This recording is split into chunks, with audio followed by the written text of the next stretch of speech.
Hi, witches! So, a few months ago, I went on my Instagram and was like, hey, do you have questions for me? Ask a witch. And a couple of you guys came up with some really good questions. So I thought I would answer them today and we'll have like a little Q&A. If you guys have questions after this, I'm always open to answering them. Just leave them in a comment down below to be featured in the next one. So I'm trying to do these every couple months.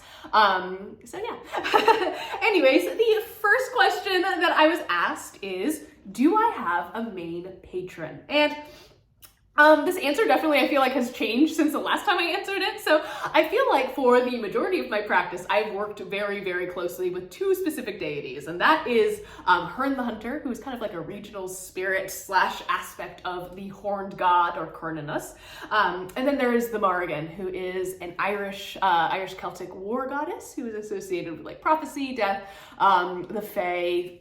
She has a really beautiful mythology. And those are the two that I worked with and considered my patron and patroness for a very long time. More recently, I have been primarily working with Hecate, who is kind of like this Greek, I feel like if you guys are on a witch channel, I hope you've heard of her, but if not, she is the Greek goddess of witchcraft, the crossroads, ghosts, and a lot of other stuff. So she is not necessarily my patroness or like my matron or anything like that, but I am working very closely with her in almost an exclusive way, whereas I'm not necessarily working as closely, or I'm with the Morrigan and Herne as much.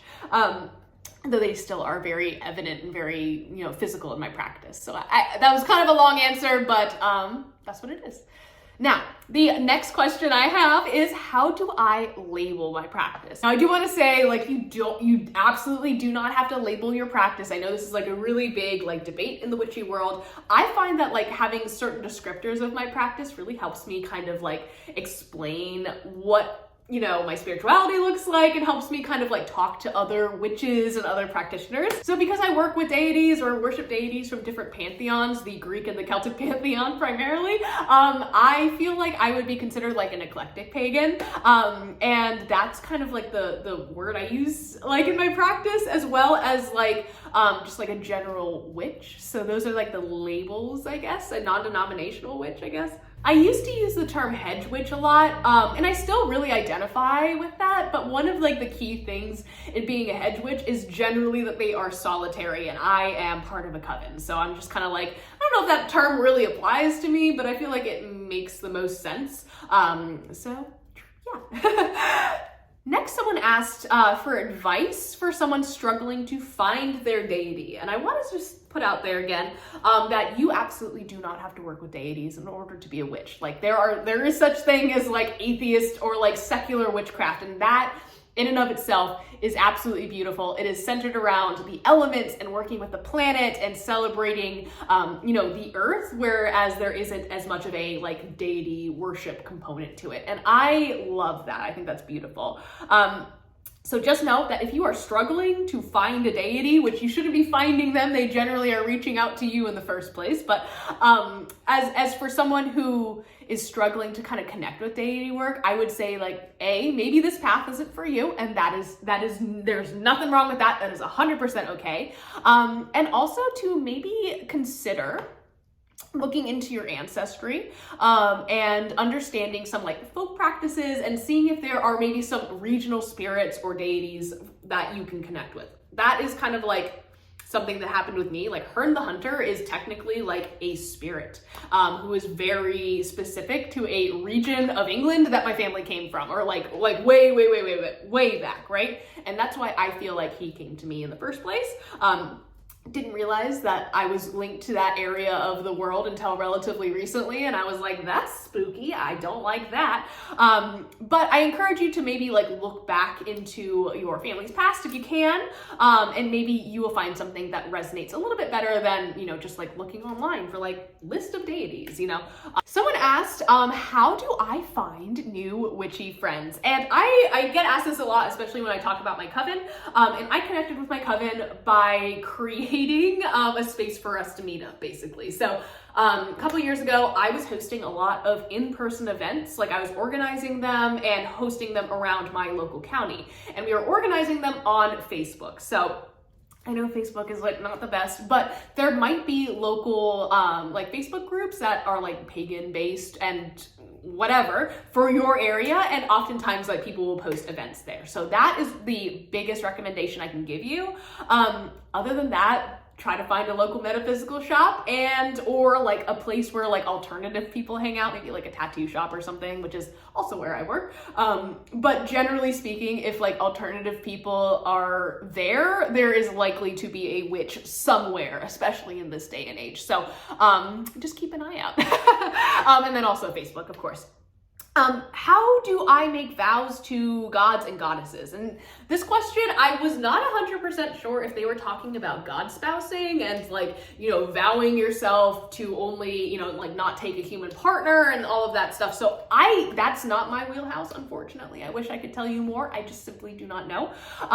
Now, making vows, or I guess like communicating with deities, with gods and goddesses, I would say the best thing to do is to be sincere, of course, and to really mean what you say. If you tell a deity that you are going to do X, Y, and Z, you should probably do it. And if that is not something that you are like comfortable with, maybe consider waiting on deity work until you are ready, or just really setting those boundaries for your practice in the first place. So being direct and being respectful, I guess, is always the best way to go about dealing with gods and goddesses. Next, someone asked, do I work with deities? Which I feel like I already answered, but the second part of that question is, do I take part in spirit work? And the answer is yes. I work with a lot of plant spirits, and this is something that I feel like not a whole lot of people talk about, but I believe that every single herb and plant that I use in my practice has kind of like, it's almost like a personality, but like a spirit to it. And I connect with that plant spirit in order, like almost like to establish a working relationship with like a living tool, or a once living tool, which I think is really beautiful. I also do work with like spirits of the land and honor spirits of the land, but I don't necessarily, you know, call on spirits the way I would call on a deity in order to like affect change, but more so for like guidance or protection. You know, I call on my ancestors if I need them for protection, if I need just like some reassurance. So that's about as far as I get into spirit work. The other thing I guess I would consider like spirit work, and this is just something that like kind of happens to me, is that a lot of dead animal bones like find their ways to me, and I do feel like there are spirits attached to these bones still, and the reason that they came into my possession is because they need a place to feel safe and to be taken care of. And I have a specific shelf in my sacred space where I put all of these bones out and I take care of them, and that's part of like my spiritual like I guess work or spiritual path. So it's part of something that brings me joy. Our second to last question is a really good one, and that is, how do you know whether you are just paranoid or if you're actually experiencing something? And the answer to this is that you will know. Trust me. Oh my gosh. A lot of times, like, our intuition is just screaming at us. And this is a great question to talk about, listening to your intuition, right? I really, really feel like, and this is something I get asked a lot, where it's like, do you think this is a deity interaction? And my question, or my first question back is like, well, do you feel like it was? Because generally, whenever I've had really intense interactions with a spirit or a deity, I have felt a certain type of way about it. Like, I have just known in my heart of hearts that like, oh, that's the Morrigan, or like, oh, that's Hecate. And this is something that definitely took me a while to develop, like kind of like understanding their energy signatures and how they present to me in my life and in my practice. So I think a big part of that is just kind of like getting used to interacting with deities or spirits in a specific way, especially if this is all new to you. And also understanding and pushing past that initial thing to be like, oh, it's the wind, right? Some of that I think is really ingrained in us to kind of push away from spiritual things, or just to be like, oh, I'm just being paranoid. That's like so silly, especially like in the 21st century when we have all this technology. But I think that because we have all of this technology, the fact that we can still feel things and experience things that cannot be quantified by science, that just like really validates the experience for me. So I hope that makes sense. I feel like that's a little bit like of a long-winded non-answer where I'm just like, you just know, like, but that's the best advice I can give you, is that I promise you will know. So that really brings me to the end of my little Q&A. This was like a really short one that I had posted about on Instagram. So if you guys have questions or would like to see a longer Q&A in the next one, feel free to leave your comments down below. I'm pretty much open to talking about anything other than, like, you know, if it's a weird question, I just won't answer it. So without further ado, I will let you guys go so I'm not talking your ear off, and I will see you in the next one.